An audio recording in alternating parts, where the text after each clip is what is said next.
예, 다윗이 도피 생활을 시작한 지 몇 년이 흘렀습니다.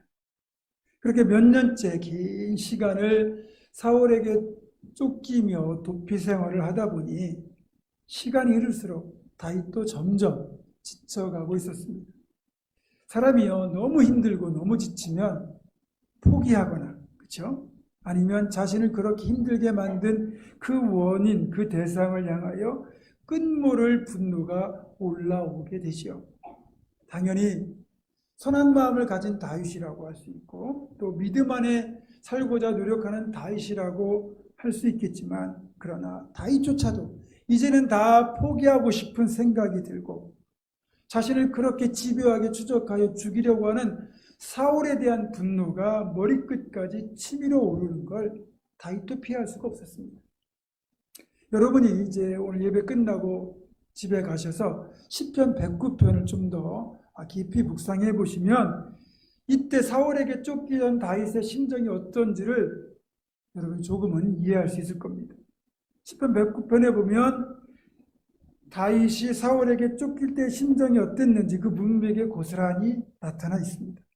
먼저 이 109편에 나타난 그 사울에 의해 길고 긴 세월을 도피하며 고난당해 했던 다윗의 솔직한 심정이 어떤지를 지금 먼저 간략하게 한번 보도록 하겠습니다. 10편 109편 2절부터 5절까지는 사울을 포함한 다윗의 대적들이 어떻게 다윗을 대하고 있는가를 말하고 있습니다.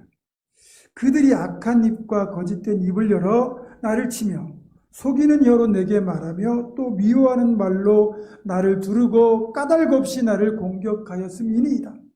나는 사랑하나 그들은 도리어 나를 대적하니 나는 기도할 뿐이라. 그들이 악으로 나의 선을 갚으며 미워함으로 나의 선을 갚았사오니.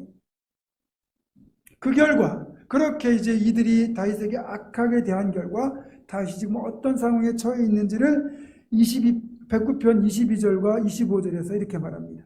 나는 가난하고 궁핍하여 나의 중심이 상함이니이다. 나는 석양 그림자같이 지나가고 또 메뚜기같이 불려가오며 금식함으로 내 무릎이 흔들리고 내 육체는 수척하오며 나는 또 그들의 비방거리라. 그들이 나를 보면 머리를 흔드나이다. 정리하면 다윗은 지금 이렇다는 겁니다. 나는 까닭 없이 미움을 당하고 공격을 당합니다. 나는 사랑하는데 그들은 나를 대적합니다. 나의 선을 악으로 갚고 나의 사랑을 미움으로 갚습니다. 그래서 나는 지금 가난하고 궁핍하고 마음이 상합니다. 나는 갈수록 약해져 가고 수척해 가고 있습니다. 나는 그래서 그들의 비방거리가 될 뿐입니다. 이때 이게 얼마나 힘들고 고통스러웠는지 다윗은 시편 23편에서 이때 자신의 그 상황을 사망의 음침한 골짜기를 다닌다라고 표현하고 있죠. 그 정도로 이런 사망의 음침한 골짜기와도 같은 고난의 시간이 계속되면서 다윗의 심정에는 분노가 파도같이 밀려왔습니다. 그래서 이 자신 안에 이 어찌할 수 없이 쏟아나오는 이 분노, 이 상한 감정, 그 마음을 하나님 앞에 솔직하게 자신의 심정을 탄식하듯 토해내는데 이렇게 저주의 기도를 퍼붓습니다. 시편 109편 6절에서 13절입니다. 악인이 그를 다스리게 하시며 사탄이 그의 오른쪽에 서게 하소서. 그가 심판을 받을 때 죄인이 되어 나오게 하시며 그의 기도가 죄로 변하게 하시며 그의 연수를 짧게 하시며 그의 직분을 타인이 빼앗게 하시며 그의 자녀는 고아가 되고 그의 아내는 과부가 되며 그의 자녀들은 유리하며 구걸하고 그들의 황폐한 집을 떠나 비로 먹게 하소서. 고리대금하는 자가 그의 소유를 다 빼앗게 하시며 그가 수고한 것을 낯선 사람이 탈취하게 하시며 그에게 인애를 베풀 자가 없게 하시며 그의 고아에게 은혜를 베풀 자도 없게 하시며 그의 자손이 끊어지게 하시며 후대에 그들의 이름이 지워지게 하소서. 여러분, 지금 읽어드린 시편 이 109편 6절에 13절 이 기도의 내용을 한번 보시기 바랍니다. 사탄이 그의 오른쪽에 서게 해달라는 건 지옥 가게 해달라는 거 아니겠어요? 그의 직분을 타인이 빼앗게 해달라는 말은 한마디로 쫄딱 망하게 해달라는 말입니다.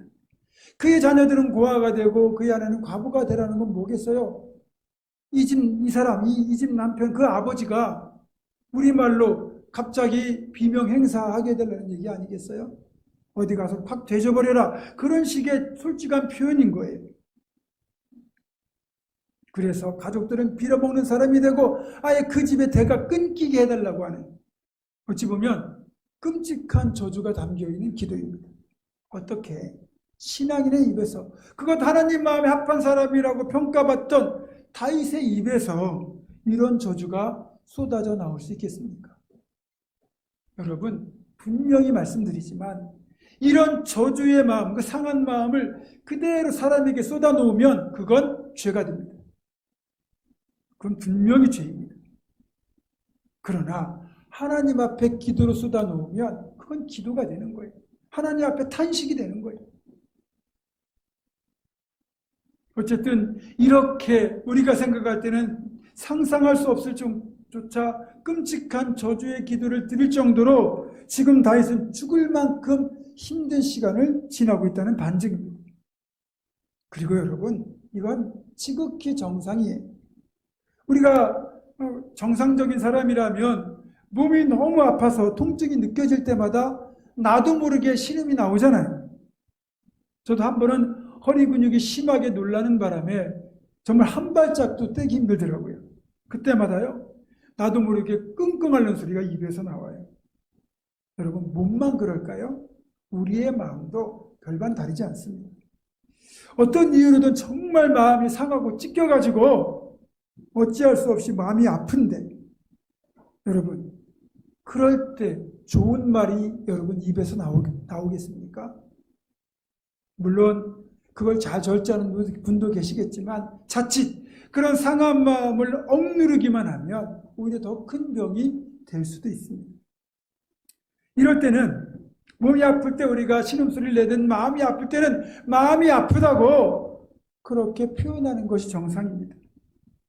다만 그 대상을 하나님께 하는 것이 바람직하다는 거죠. 다시는 이렇게 시편에서 자신의 그 상한 마음, 치밀어 오르는 분노를 하나님께 기도로 쏟아내었고 하나님은 그의 기도를 들으셨습니다.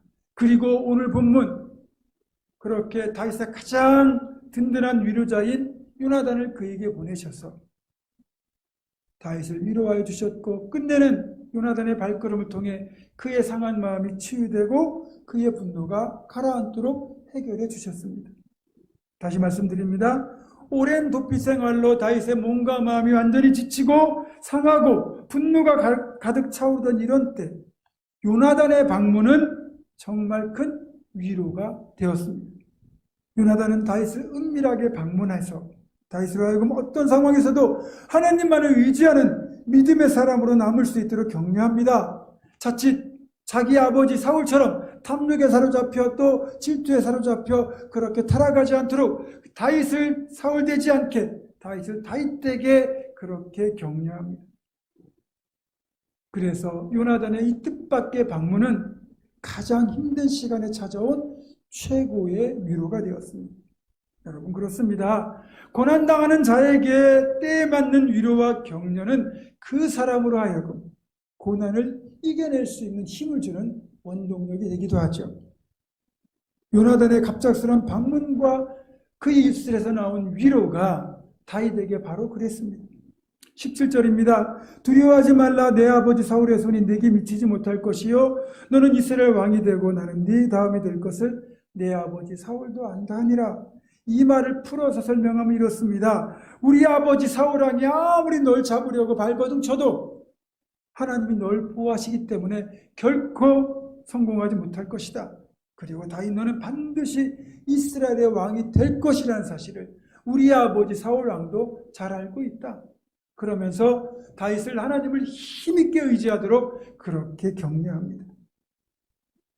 여러분, 광야에서 길도 헤매고 광야를 벗어날 길은 보이지 않고 가진 물이 다 떨어져 가지고 이제는 끝났다 싶어서 주저앉을 그 자리에, 소망을 잃어버린 그 자리에 누군가가 나타나서 생수를 건넨다면 여러분, 얼마나 위로가 되고 다시 한번 살아갈 힘을 얻겠습니까? 오늘 다윗을 찾아온 이 요나단의 발걸음은 그렇게 사막에서 만난 오아시스와도 같은 생명수 같은 위로였습니다. 이제껏 근근히 버텨온 광야에서 힘든 도피 생활, 미래에 대한 소망도 희미해지고 사울에 대해서는 끊임없이 분노가 치밀어 올라오고 때론 죽고 싶고 때론 죽이고 싶은 그런 때 언제 도피 생활이 끝날지 모르겠지만 그러나 이 즈음에 찾아온 요나단의 발걸음 그리고 요나단의 그 말은 다윗에게 정말 위로가 되고 힘이 되고 다시 한번 일어설 힘을 갖게 하는 최고의 위로였습니다. 이 만남을 통해 다윗은 상한 마음이 치유되고 다시 일어설 힘을 얻었습니다. 더불어 다윗 속에 자라나던 사울에 대한 분노는 이날 완전히 사라졌습니다. 그래서 끝까지 다윗으로 남을 수 있었습니다. 여러분, 이것이 위로가 가진 놀라운 능력입니다. 배너라는 영화 기억하는 분들 많이 계시죠? 아주 오래전 영화지만 지금도 이 영화를 보면 감동이 벅차오릅니다. 이 영화를 보면 이 주인공 배너가 총독을 살해하려 했다는 누명을 쓰고 그래 붙잡혀서 죄수가 되고 결국 노예가 되어 로마로 끌려가게 되는데 로마 군병이 유독 배너만 못살게 굴죠. 그래서 끌려가는 도중에 이들을 불쌍히 여기는 사람들이 물도 건네주고 그렇게 조금은 힘을 그렇게 실어주는데 배너에게만은 물을 주지 못하게 그렇게 길을 가던 중 결국 배너가 물을 받아 마시려는데 로마 군병이 결국 그의 물이 든 바가지를 발로 차버립니다. 그리고 물을 못 주게 하죠. 결국 배너가 쓰러지고 절망합니다. 근데 한 젊은이가 나타나 다시 배너에게 물바가지를 건네줍니다. 그래서 배너에게 이 물바가지를 건네주려는 그 젊은이를 제지하려던 로마 군병이 그 젊은이와 눈빛이 마주치자 움찔하면서 뒤로 물러서죠. 그리고 배너가 물을 다 마실 때까지 기다려줍니다.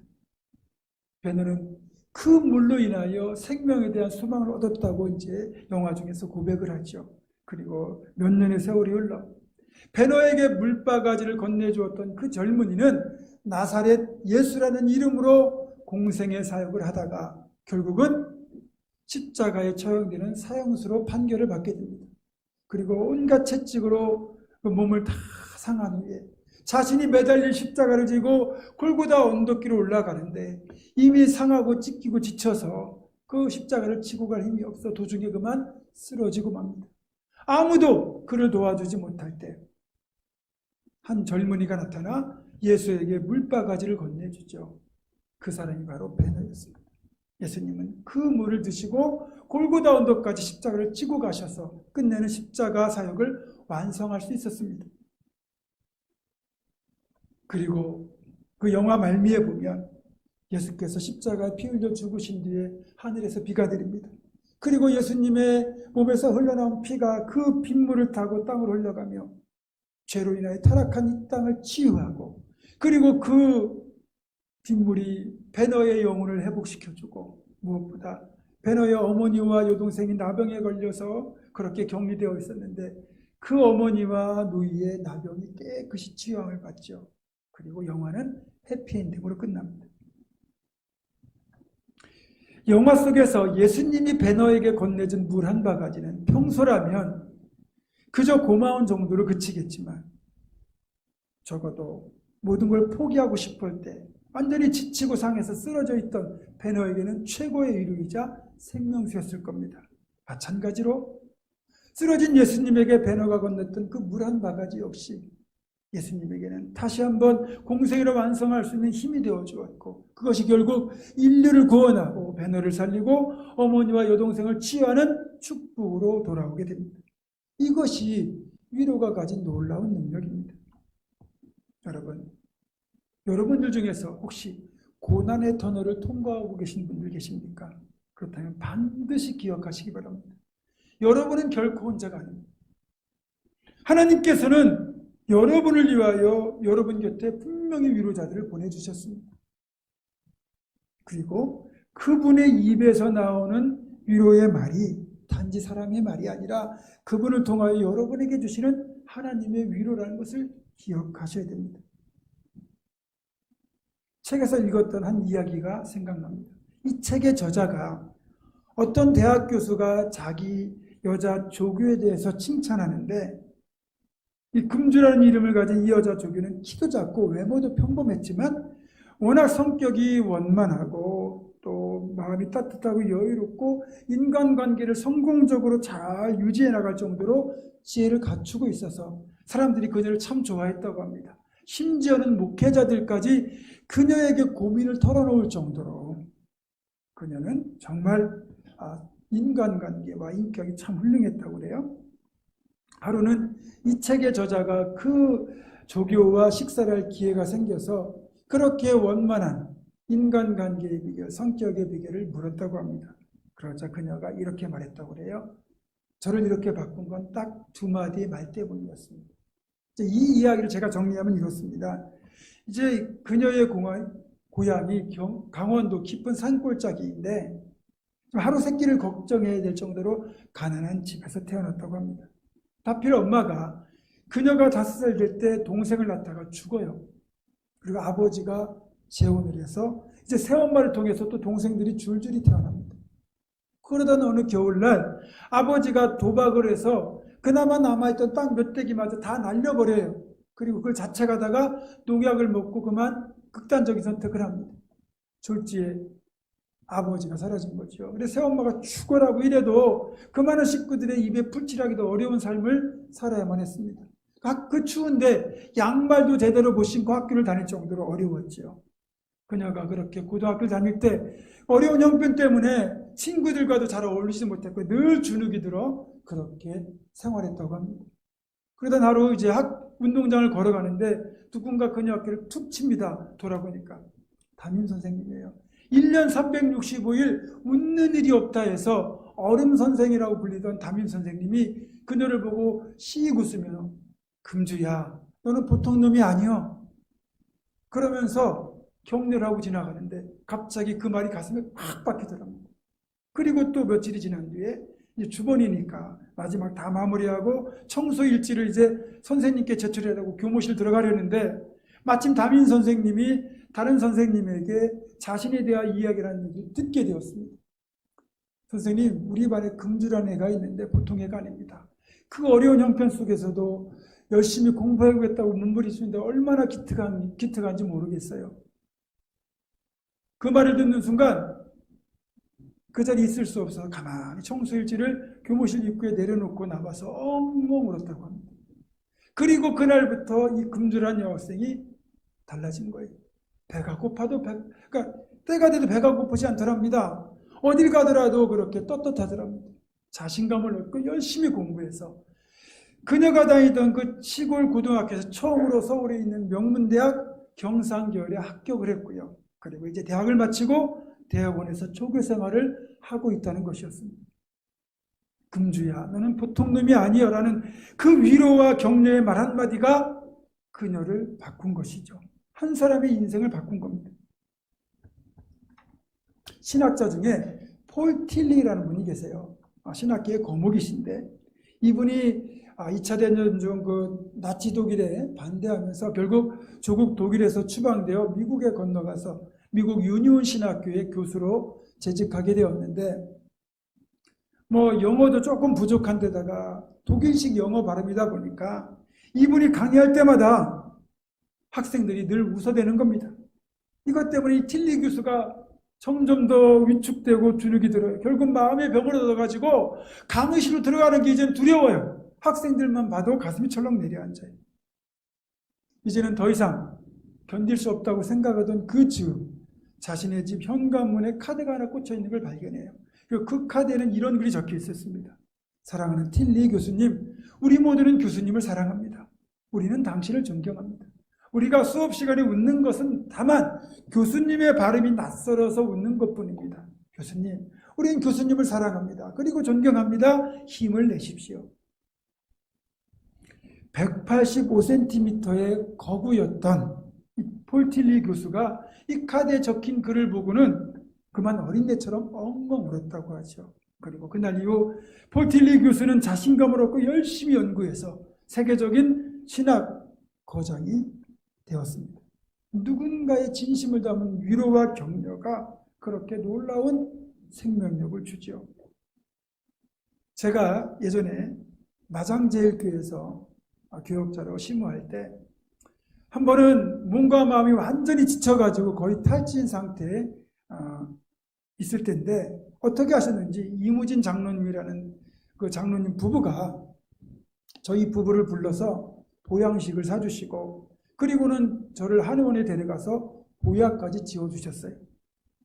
물론 그날 먹은 보양식과 보약도 참 고마웠지만 무엇보다 이분들의 마음이 담긴 따뜻한 위로와 격려가 지친 저를 일으켜 주었습니다. 그리고 저도 힘을 얻어 더 살게 힘썼고 덕분에 선한 열매들을 많이 맺을 수 있었습니다. 이분들이 저에게는 하나님이 보내신 위로자, 요나단 같은 분들이었습니다. 오늘 이 요나단이 보여준 행동은, 그런 격려는 평소라면 다윗에게 그리 큰 도움이 될 건 없었을 겁니다. 그냥 고마운 마음의 표현 정도였겠지만 지금은 다시 도망자의 삶에 너무나 지치고 모든 걸 포기하고 싶고 분노는 머리끝까지 치밀어 오르는 가장 위험한 상태였습니다. 그럴 때 요나단의 이 방문과 격려는 정말 기가 막힌 치유이자 위로이자 힘이 되어준 거죠. 물론 앞에서도 말씀드렸지만 요나단의 이 방문은 하나님이 다윗을 위하여 예비하신 위로의 손길이었습니다. 요나단을 통하여 하나님의 위로가 다윗에게 임한 거죠. 그가 탄식의 기도를, 저주의 기도를 하나님께 솔직히 쏟아내었을 때 하나님은 요나단을 그에게 보내주셨습니다. 하나님 가끔씩 그렇게 누군가의 손길을 통해 지친 우리를 위로하시고 힘을 주십니다. 말씀을 맺습니다. 사랑하는 성도 여러분, 누구나 위로가 필요합니다. 위로가 필요하지 않은 사람은 아무도 없습니다. 우리가 위로를 받을 때도 있고 또 위로를 보내야 할 때도 있지만 중요한 것은 진심을 담은 사랑과 진심과 사랑을 담은 위로가 나도 살리고 그 사람도 살리고 우리 모두 살리는 놀라운 능력이 된다는 사실을 우리는 기억해야 됩니다. 특별히 여러분도 누군가의 작은 도움이나 격려가 큰 힘이 되었던 경험이 있지 않겠습니까? 이제는 우리가 요나단처럼 그렇게 힘들고 어려움에 처한 사람을 위로하고 도와야 할 때입니다. 지치고 힘들어 포기하려고 하는 이들에게 다시 한번 하나님을 힘있게 의지하도록 도와야 합니다. 그렇게 우리의 작은 위로와 격려가 그 사람을 살리는 생명수가 될 것입니다. 저와 여러분, 우리 모두가 요나단처럼 하나님 기뻐하시는 위로자로 살아가서 사람을 살리고 치유하고 회복하는 이런 생명수 같은 삶을 살아내시기를 주님의 이름으로 축원합니다. 기도하겠습니다. 우리의 진정한 위로자, 치유자가 되시는 주님, 힘들고 지쳐 방황하는 이들에게 주님의 마음으로 다가가서 그들을 위로하고 격려하는 주님 닮은 위로자로, 요나단 같은 위로자로 우리 모두 살아가게 하여 주시옵소서. 우리 주 예수 그리스도의 이름으로 기도드립니다. 아멘.